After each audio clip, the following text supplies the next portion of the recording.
Hi, Claire here with another EU VAT Action update and some really good news. We've been trying to get another meeting with David Gauke, the UK Treasury Secretary, for many months, and thanks to the appeal we put out a couple of weeks ago, we've had some people pull strings for us and we're actually getting to meet him tomorrow at 4 p.m. Now, we first met him back in December, and we were the people who told him about the issues with this legislation. He promised to take action to help and to fix it. A lot has happened behind closed doors, but as we saw at the Fiscalis meeting in Dublin on the 7th to the 9th of September, whilst most of the EU member states now agree that we need a threshold and a simplification above the threshold, that is not unanimous. The EU Commission, wonderfully, is completely on side, but it needs the European Council of Finance Ministers from each of the member states to agree. Legislation is being proposed late in 2016 that could still take years to come in, and at the same time the OECD is putting forward proposals to make this place of supply chain global, which, as we know, the chaos it's caused in Europe, just imagine what that will do worldwide.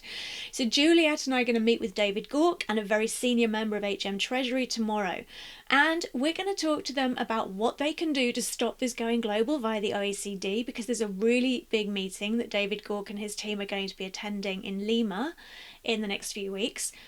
And more importantly, now that we've been to Fiscalis, now that we've proven the case, now the EU Commission is on side, now most member states agree, we cannot leave our businesses suffering for the next few years. We need the UK government to show leadership and to take action now, to suspend this legislation for the smallest micro businesses and to extend its light touch for one piece of data from the payment processor to the next range up of businesses. The government's obviously been reluctant to do this because there's a risk of double taxation. So we want to talk to them tomorrow about what they can do, how they can help, because it is not okay for the government to leave us sitting there closing our businesses down while we wait for the legislative wheels to turn. So I really need your help. In the next 12 hours, this is an enormous request for help. Please, could you email or phone your MP, if you're British, between now and 4 o'clock tomorrow and ask them to write to David Gauke's personal email address. They will have it, not the General Treasury one, but to David Gauke's office, and insist that he gives us an easement as an interim until this legislation is passed. If we can get loads and loads of MPs in the next 24 hours writing to David Gauke saying, isn't it great that the European Commission is now going to propose the legislation? We need to protect the businesses in the meantime. He'll understand the message much more clearly tomorrow. We have just 30 minutes with him tomorrow.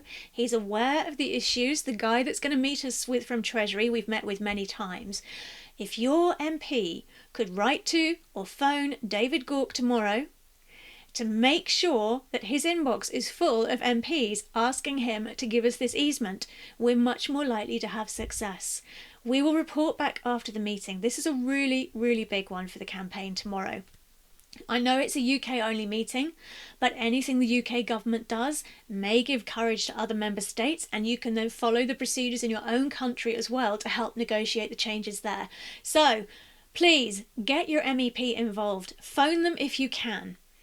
Email them telling them how urgent it is in the title.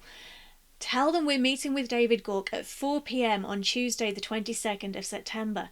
Tell them that they need to ask David Gauke on behalf of all the micro businesses in their constituency to grant an interim easement to release them from this EU VAT rule so that they can revert to the UK domestic VAT rules. Please send us your positive vibes, send us your hope. We'll report back afterwards, and we're really hoping it's going to be a positive and constructive meeting.